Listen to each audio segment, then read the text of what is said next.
Thanks very much, and good evening, everyone. So my topic is social role valorisation, or SRV as it's more commonly known. It's a bit of a mouthful, isn't it? Yeah. I'm sure you're wondering, what's this? So just to, an idea I had to help you maybe identify it with it yourself, because I'm actually very passionate about it and I believe it's very, very important and powerful. So what I'm going to do is I'm actually going to use my keyring to talk you through this evening. So if you have a keyring yourself, it's your bunch of keys, feel free to take them out. If you don't want to do that, you don't have to.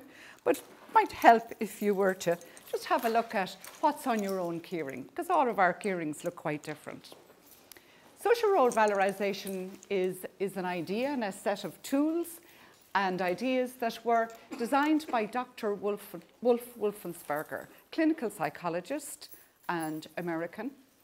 And he came up with this idea because essentially, fundamentally, what SRV means is the social roles that we have in life bring value to our lives.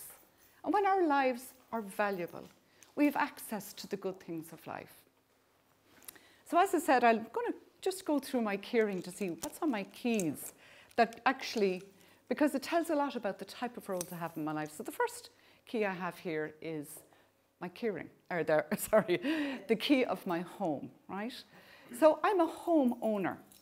So by being a homeowner, it has given me a lot of roles in my life. First of all, with my husband and with an architect, we looked at designing it. So it sort of inspired my creativity talents.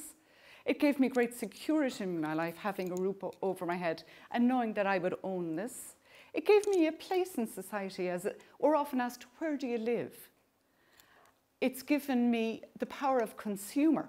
I have a big role as a consumer, so I had to buy my house. I'm a customer of the bank where I got my mortgage. I hire tradespeople to help me do things in my work. I furnish my house. And of course, I'm always buying things for my house. And as well as that, it's been a whole area of autonomy for me, choosing my own house, choosing how I do it up. It reflects my personality. So there's a lot of roles tied up in my house. And of course, I live in a neighbourhood in my town in Gort, in Galway. And so I'm a neighbour. And I have a lot of roles around my neighbourhood. So that's the first one. The next one then is looking at the roles involved in, I'm a car owner. So I remember first when I got a car, the feeling of independence. You know, when you're young and you're always waiting for a lift, or if you grew up where I did on a very remote bus route, suddenly you can get up and go when you please. And if you're in a difficult situation too, you have a way out, you can just get in your car. The other thing is as well, it's helped me to be a contributing member to society, as in we have a carpool in the town I work in where we offer transport to people who don't have any. And so you're able to give back to the community that way. The other thing as well is, I'm sure many of you, if you have your own keys there, you might remember when you first got your own new car, suddenly you were able to bring your friends places. It gave you company, it helped you make friends because you were able to travel together to go to things. And finally then, there are lots of roles in being a car owner, but the power of, again, consumer in having a car.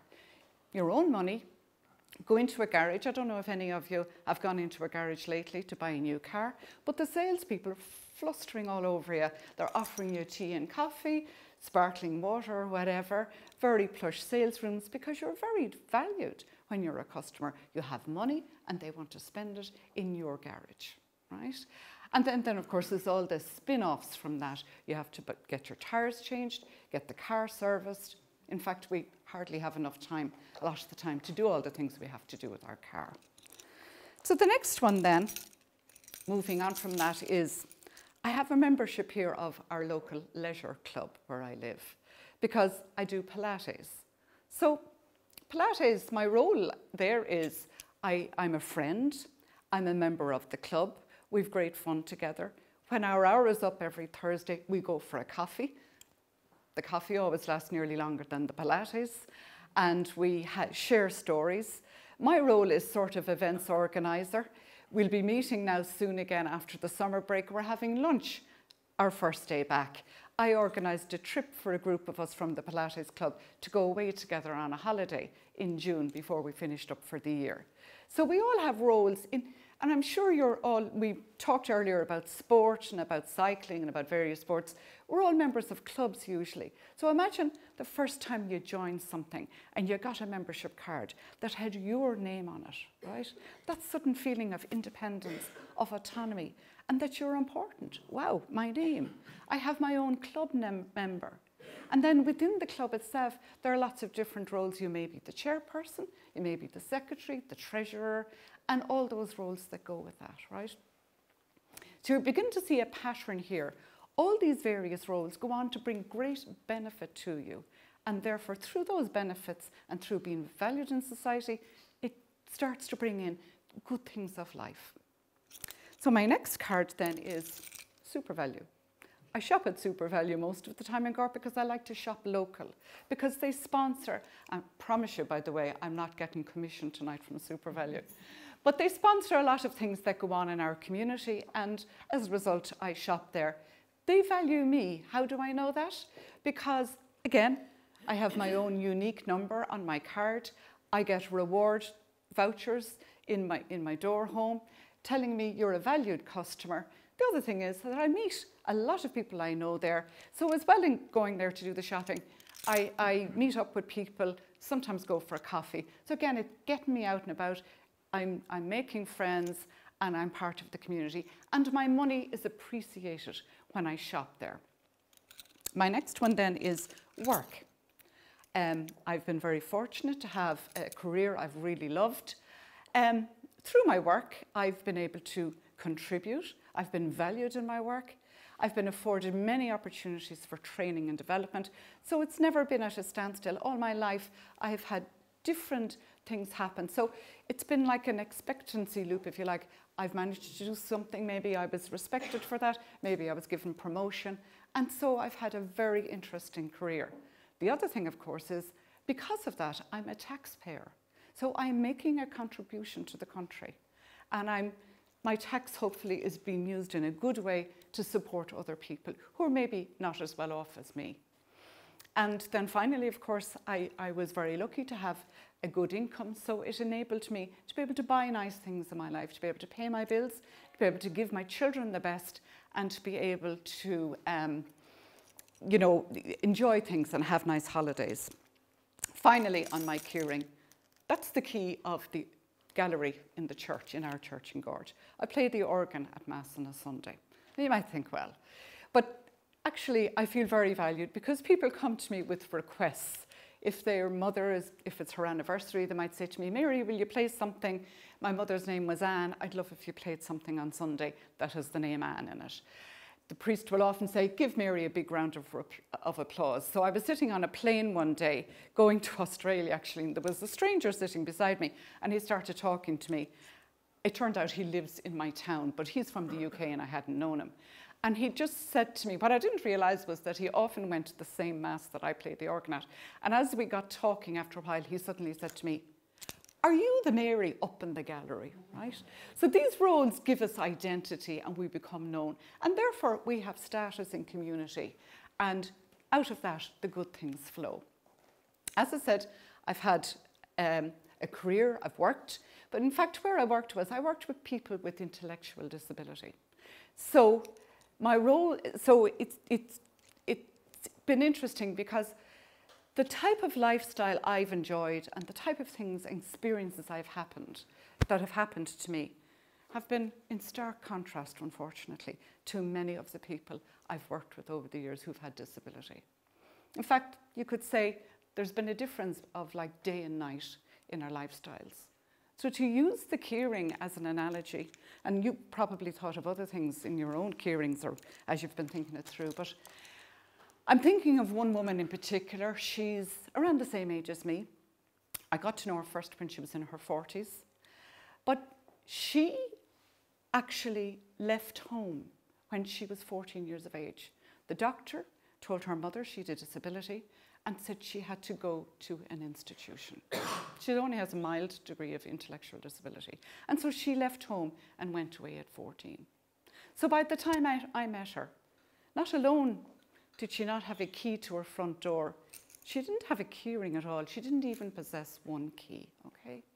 So you begin to see the roles brought such benefits to me, and suddenly this woman, Maria, had no key to her home. No home, and all the benefits that I described that have come to me in the roles through having a home of my own. Moving on, she'd no car. In fact, her role in transport was as a passenger on a special bus. She'd no power over who bought the bus, what type of bus it was.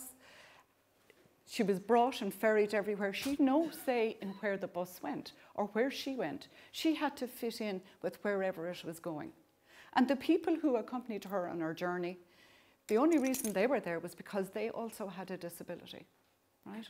Most of us like to go places and be with people based on our interests and our competencies, people we enjoy being with, not on the basis of what particular, we all have areas that we need support, but we don't, go in that direction because of the supports we need. We go where our competencies lie. And because of that as well, she'd no power as a consumer around transport. She'd never been a member of any club. Any activity she participated was something that was literally a slot in the timetable. She was a very passive member of anything that went on. So she'd never had a role like a secretary or treasurer or ever organised an event or anything like that.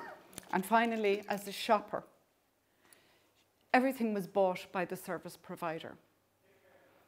To the point that she said to me that when she first, thankfully years later, and I'll talk a bit more about that in a while, but when she did eventually get her own place, she told me that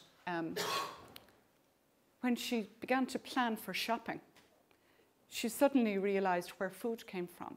She said she hadn't realised that meat came from animals, and she hadn't realised that vegetables were grown in the ground, because her dinner used to arrive on a plate, and she just ate it. To this day, her favourite hobby is going shopping, going into the butchers, looking at the different cuts of meat, going into the vegetable shop, fruit and vegetable shop, and seeing all the variety of fruit and vegetables there are. And her favourite foods now today are smoked salmon and goat's cheese. And moving on from that, she'd never had a job, right? She'd done some routine work in a sheltered environment for which she had been paid pocket money, but had never received a salary.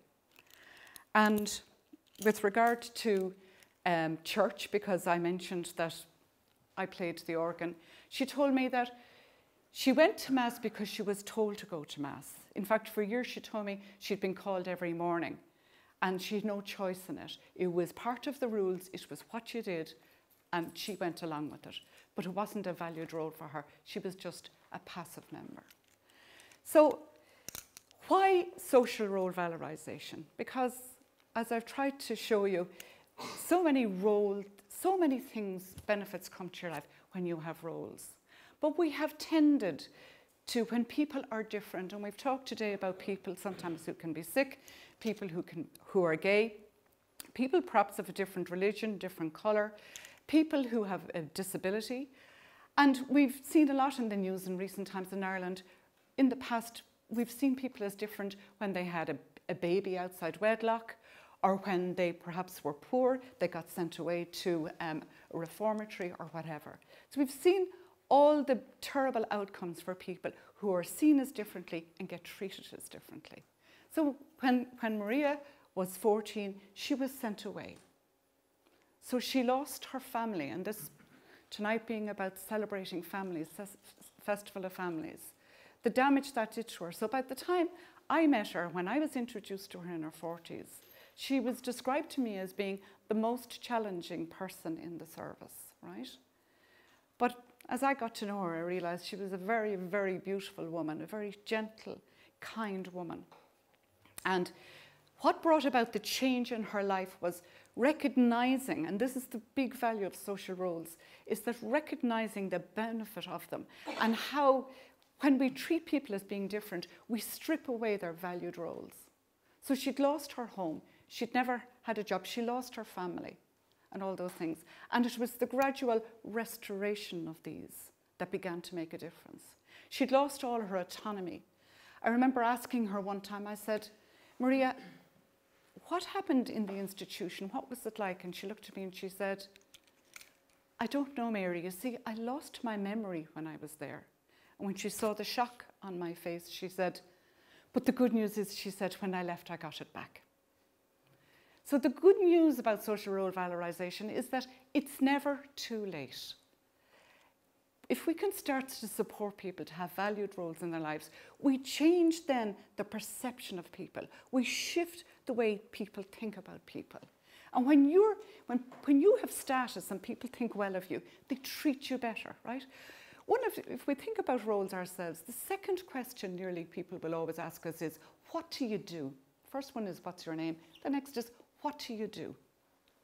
And then you often get judged accordingly, right?